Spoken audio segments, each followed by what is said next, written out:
श्री महालक्ष्मी महात्म्य मार्गशीर्ष महिन्यातील गुरुवारची व्रतकथा। सर्वप्रथम आपण या लक्ष्मी व्रताचे नियम जाणून घेऊयात।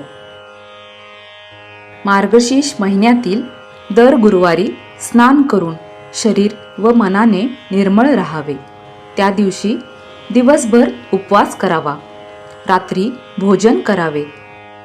व्रताच्या दिवशी काही अडचण असल्यास श्री लक्ष्मी देवीची पूजा आरती दुसऱ्याकडून करून घ्यावी आणि आपण फक्त उपवास करून व्रतस्थ राहावे। एकादशी, शिवरात्र अशा उपवासाच्या गुरुवारी फक्त पूजा आरती कहाणी करावी। परगावी असल्यास पूजा वगैरे न करता उपवास करावा। लक्ष्मी व्रताची पूजा कहाणी वाचण्या ऐकण्यास शेजारी पाजारी इत्यादी शक्य त्या लोकांना बोलवावे, पुण्य वाढते।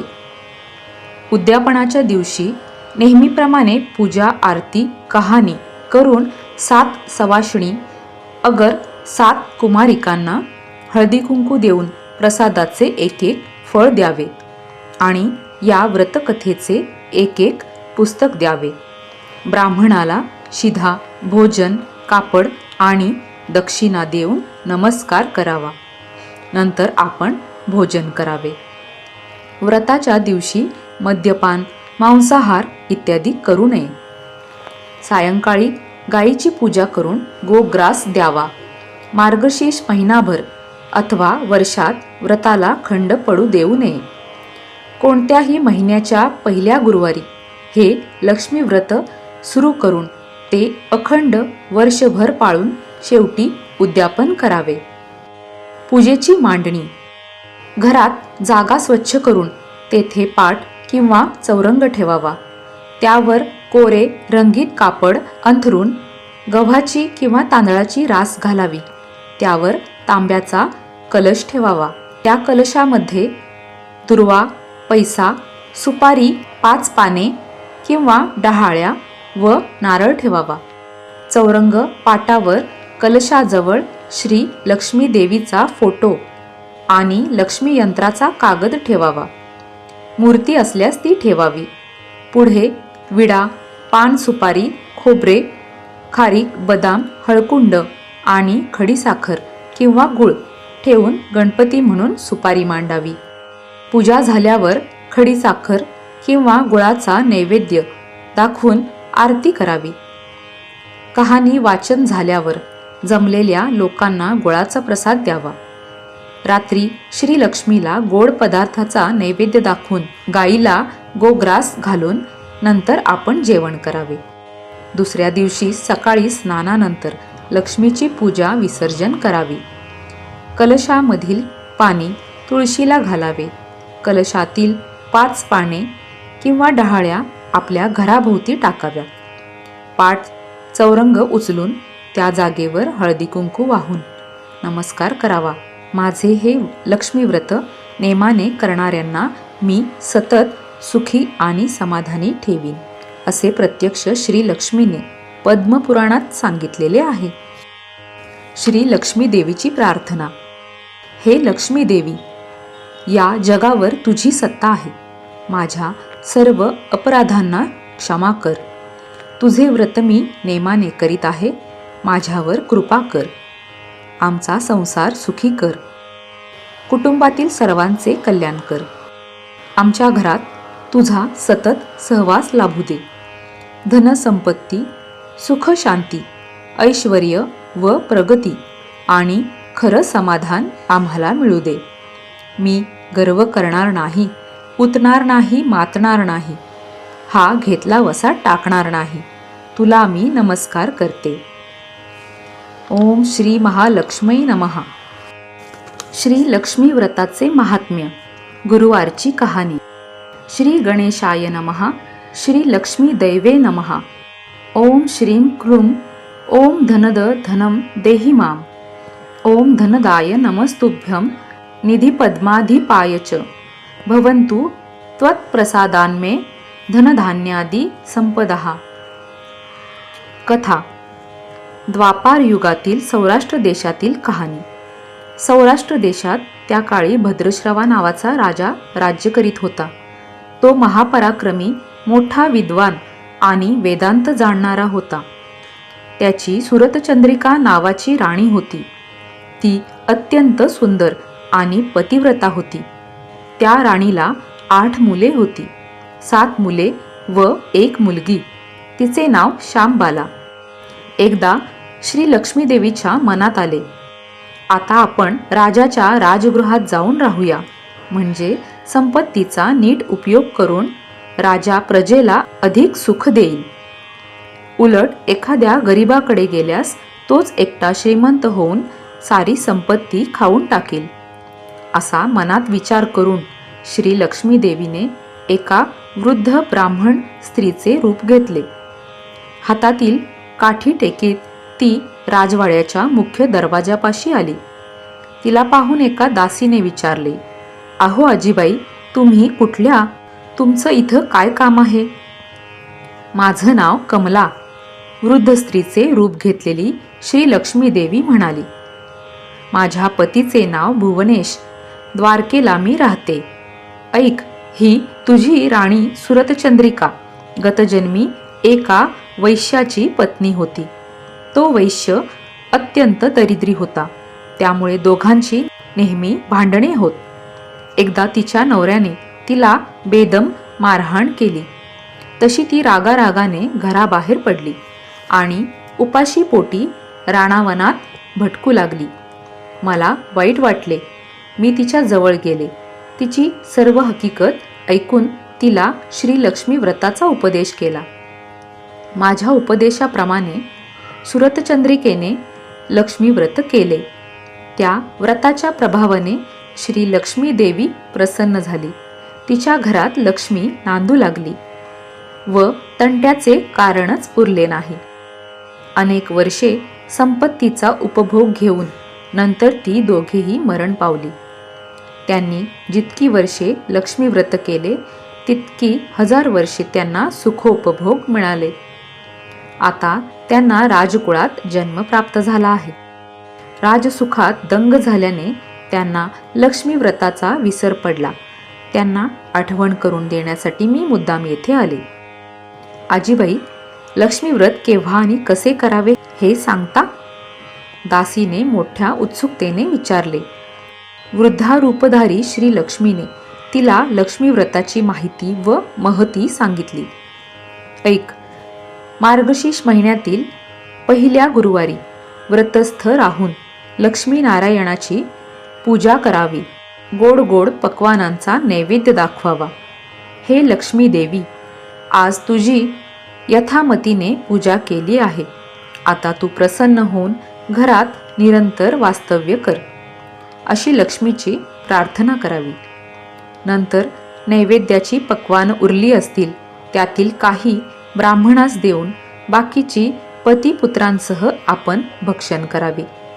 मार्गशीर्ष मासातील प्रत्येक गुरुवारी अशा रीतीने लक्ष्मीचे पूजन करावे.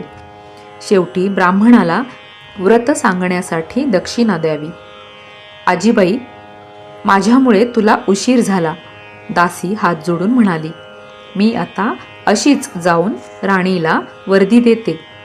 असे बोलून दासी राणी सुरतचंद्रिकेजवळ गेली आणि तिने त्या वृद्ध स्त्रीकडून ऐकलेली सर्व हकीकत राणीला सांगितली. राजवैभवात लोळणाऱ्या सुरतचंद्रिका राणीला आपल्या ऐश्वर्याचा फारच गर्व झाला होता. ती उन्मत्त झाली होती. त्या वृद्ध ब्राह्मण स्त्रीजवळ येऊन राणी संतापाने म्हणाली, बाई ग, कमाल झाली या थिरडीची. काय ग अवदसे, ही गतजन्मीची काय कटकट लावली आहे? चल, चालती हो. दुष्टे, एवढी कशाने माजलीस? वृद्ध ब्राह्मणीचे रूप घेतलेली श्री लक्ष्मी कडाडली. तुझे उद्दाम वर्तन पाहून तू जा म्हणण्याआधीच मी निघाले. आजचा दिवस लक्ष्मीचा असता तू माझी अवहेलना केलीस, त्याचे फळ तुला लवकरच मिळेल. थेरडे, मला शाप देतेस? स्वतःला लक्ष्मी समजतेस काय? सुरतचंद्रिका रागाने म्हणाली. तिने म्हातारीच्या हातातील काठी हिसकावून घेतली आणि तिला खाली ढकलले. वृद्ध लक्ष्मी ती वृद्ध ब्राह्मण स्त्री उठून उभी राहिली आणि कण्हत चरफडत तेथून निघाली. वाटेत श्यामबाला उभी होती. तिने आजीबाई काय झालं म्हणून तिला विचारले.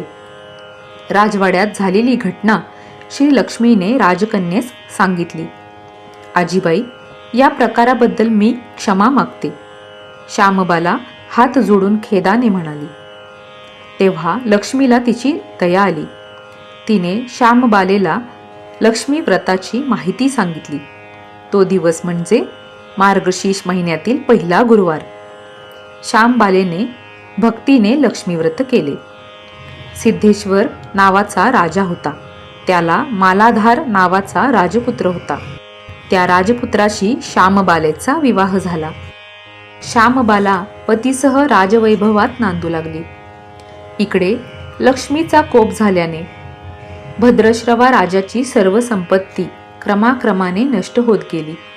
तो राज्यभ्रष्ट झाला आणि त्याला दरिद्री अवस्था प्राप्त झाली. वेळेवर खावयास अन्न नाही, पांघरावयास वस्त्र नाही, अशी दैन्यावस्था प्राप्त झाली. एकदा राणी सुरतचंद्रिका आपल्या पतीला म्हणाली, स्वामी, दारिद्र्यामुळे जगणे असह्य झाले. आपला जावई मालाधर राजा आहे, श्रीमंत आहे. त्याला आपली परिस्थिती सांगा आणि तो काही देईन ते घेऊन या. सुरतचंद्रिकेचे बोलणे भद्रश्रवाला पटले. तो आपल्या जावयाच्या राजधानीत गेला. तेथील नदीच्या काठी विश्रांती घेण्यासाठी बसला असता श्यामबालेच्या दासींना तो दिसला. त्या पाणी नेण्यासाठी तेथे आल्या होत्या. त्याचा राजबिंडा चेहरा पण वेश भिकाऱ्यासारखा पाहून एका दासीने विचारले, आपण कोण, कोठून आलात? एकेकाळी मी सौराष्ट्र देशाचा राजा होतो, भद्रश्रवा कष्टाने म्हणाला. मी भद्रश्रवा राजा आता भिकारी झालो. अरे देवा, तो श्यामबाला राणीचा पिता आहे. हे कळताच दासी चित्कारल्या आणि धावत धावत श्यामबालेकडे गेल्या. श्यामबालेने आपल्या मेनका नामक दासीबरोबर वस्त्रे, भूषणे आणि एक घोडा देऊन आपल्या पित्यास आदराने आपल्याकडे आणण्याची आज्ञा केली. श्यामबालेने त्यास उत्तम पक्वान्ने भोजन घातले, पाहुणचार केला. तो परत जायला निघाला तेव्हा तिने हंडा भरून धन दिले. राजा द्रव्याचे भांडे घेऊन आपल्या गावी परत आला. अहो राणीसाहेब, हे पहा, लेकीने आपल्याला हंडा भरून द्रव्य दिले आहे. राजा सुरतचंद्रिकेला हाक मारून म्हणाला. तिने हंडा उघडला आणि आत डोकावले. सुरतचंद्रिकेचा चेहरा काळा ठिक्कर पडला. हंड्यातील द्रव्याचे कोळसे झाले होते. लक्ष्मी देवीच्या अवकृपेने हा चमत्कार घडून आला होता. काही दिवस लोटले. सुरतचंद्रिका एकदा आपल्या लेकीच्या घरी गेली. त्यावेळी मार्गशीर्ष महिन्यातील 3 गुरुवार होऊन गेले होते. तो दिवस होता मार्गशीर्ष महिन्यातील शेवटचा गुरुवार. श्यामबालेने नेहमीप्रमाणे लक्ष्मी व्रत केले आणि मोठ्या उत्साहाने आपल्या मातेकडूनही करविले. नंतर तिने आपल्या मातेची रवानगी केली. सुरतचंद्रिका आपल्या राज्यात परत आली. तिने लक्ष्मी व्रत केले म्हणून पूर्वीचे सर्व वैभव तिला परत मिळाले. राज ऐश्वर्य प्राप्त झाले. काही दिवसांनी श्यामबाला माहेरी आली असता लेकीने पित्यास कोळसे दिले. आपणाला काहीच दिले नाही, हा राग सुरतचंद्रिकेच्या मनात होता. म्हणून श्यामबालेने आपल्या मातेवर उलट न रागावता राजवाड्यातून थोडेसे मीठ बरोबर घेतले आणि ती आली. काय आणलंस माहेराहून? मालाधराने पत्नीला विचारले. राज्याचे सार आणले. श्यामबाला हसून म्हणाली, पाहू तर खरं काय आहे. थोडा धीर धरा म्हणजे कळेल. त्या दिवशी तिने सर्व पदार्थ अळणी करण्यास सांगितले. मालाधर भोजनास बसला, पण अळणी स्वयंपाक पाहून त्याला जेवण जाईना. मग तिने ताटात थोडे मीठ वाढले. पदार्थात मीठ मिसळताच जेवण रुचकर लागले. हेच सर्व राज्याचे सार असे श्यामबालेने म्हणतात. पतीला ते पटले. त्या दोघांनी मग हास्य विनोद करीत भोजन केले. अशा रीतीने जे कोणी हे श्री लक्ष्मी व्रत करील त्याच्यावर लक्ष्मीची कृपा होईल. त्यास सुख, समाधान व वैभव प्राप्त होईल. त्याचे मनोरथ पूर्ण होईल. मात्र श्रीमंती आल्यावर कोणी उतू नये, मातू नये. लक्ष्मी व्रत करायला चुकू नये, म्हणजे ते राजा राणीप्रमाणे सुखी होतील. मात्र ही कहाणी न ऐकता न वाचता जर कोणी हे व्रत करील तर त्यास व्रताचे फळ मिळणार नाही. अशी ही श्री लक्ष्मी व्रताची कथा, गुरुवारची कहाणी सफळ संपूर्ण. अथ श्री लक्ष्मी देवे नमः. नमस्तेस्तु महामाये श्रीपीठे सुरपूजिते शंखचक्र गदाहस्ते महालक्ष्मी नमोस्तुते.